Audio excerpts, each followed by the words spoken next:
see. In fact, if we can see, what is Stansfield?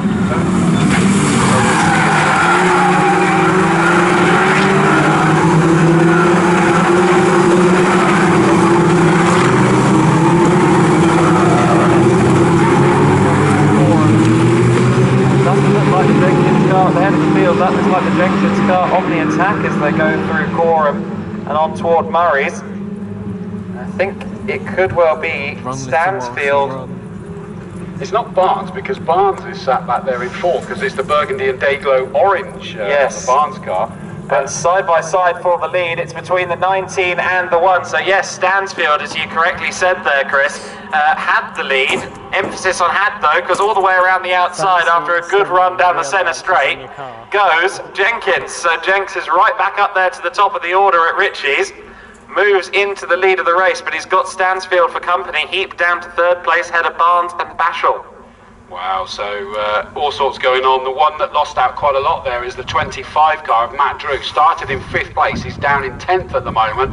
But it doesn't matter. Behind him, though, is the 69 car of Steve Collins. He's managed to come up a handful of places, though. He's moved up 4 places. Bennett, 44, we know is involved, Mark Bennett, from 3rd on the grid in the opening issues. And I wonder whether that was with Tubby and Lapidus, because they've dropped down 8 and 7 respectively. But thankfully, they've all kept going. And the only one we have lost, obviously we knew, was Brent Millage in the 64 that didn't even come around to manage to take the start, sadly. Jenkins has a car length or two then, as they teased them, hasn't he? That's what he's done. He has. He's given them, he's opened the door slightly and slammed it right back in their face. He's got a long way to go though, 16 minutes and 40 seconds.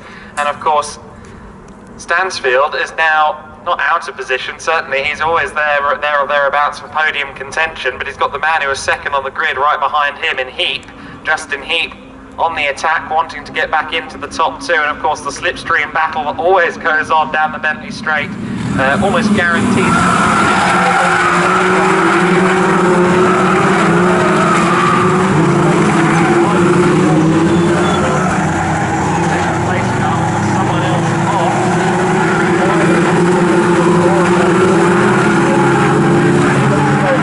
Take the place. Yes, Heath has moved into second, and following him through, I think, might be Barnes in the number 4 car.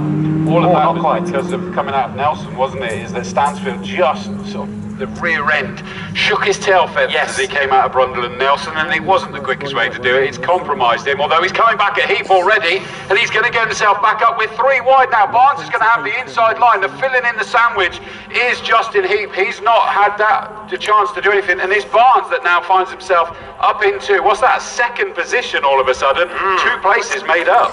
That was a very opportunistic move. It was Ollivant who spun and is already down a wheel arch. Going into Brundle and Nelson. Sometimes the back end of the car will get light turning into Brundle, and well, the missing body panel may suggest there may have been some assistance, but it could have also been a pure error. We won't speculate because we only saw the tail end of the incident.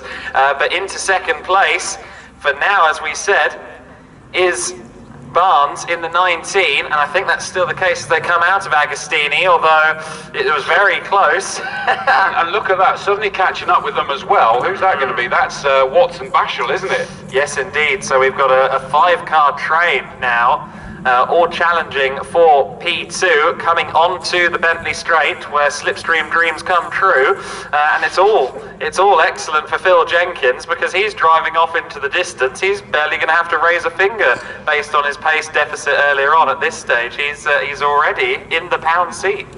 Yeah, I mean, it kind of means that he's broken the toe, broken the spirits of those behind him, left them in his wake having their own fight, which of course in turn is allowing him to stretch his legs even more at the front than Nelson.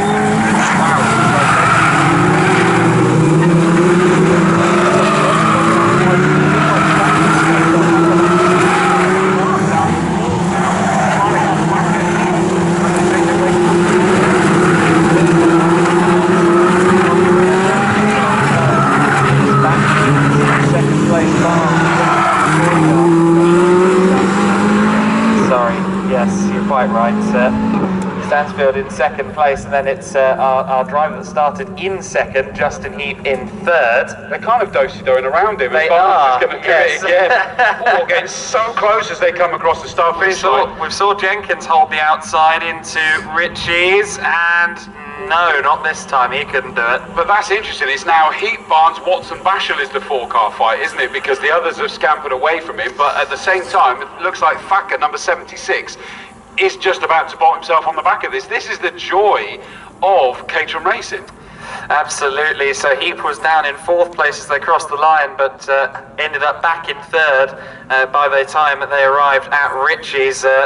Barnes thought better of going around the outside at Ritchie's, but for sure enough, he's now got through. Yeah. So it's all changed again. Can you miss it? Exactly what happens with the Caterham races. The positions change every time we look at them, and sure enough, Heap dives up the inside at Agostini and is back into P3 for the time being. I think he rather made sure Heap had to back out of it there on the approach to Hamilton. I think gave him a little less track space than what Caterham requires, and freed up the line into the turn. Runs it a bit deep though, into the next bend, and that's going to put him under fire as they go down the Bentley straight. The one that's going to really gain from this, I think, as long as he's not compromised on the Williams Apex, is the black and day-glow yellow car of 77 Rob Watts just behind them, and he'll probably take Bashel with him, the white car that's just behind him. What's that, number 49, sorry. Two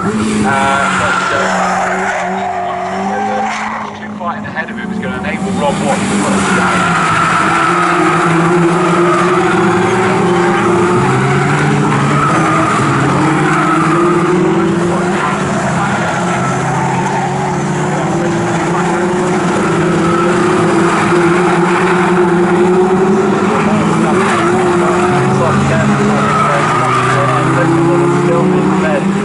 By Stanfield in the 19, and there's a little bit of near contact, if not slight contact, going through Murray's, but everyone comes out of that in one piece. Jenkins, what's the gap between him and the rest of the pack?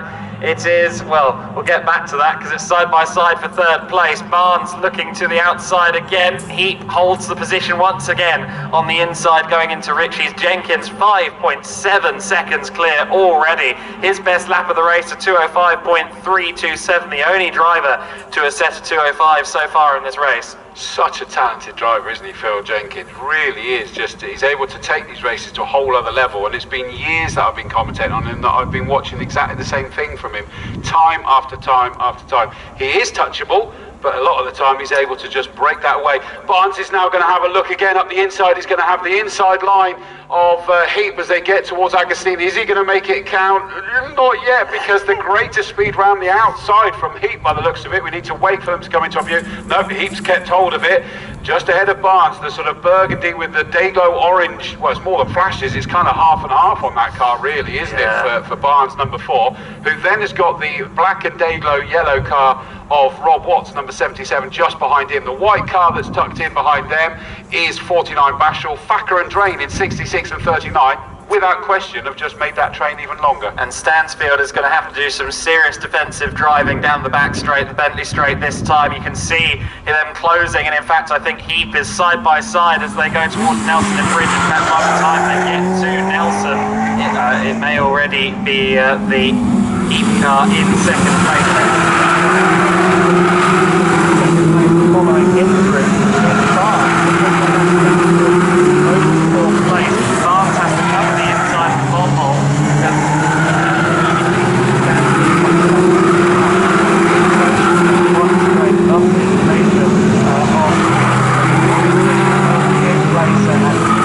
Very Watts line to well the 77 Watts. Through comes our leader. That is now 5 laps completed. Jenkins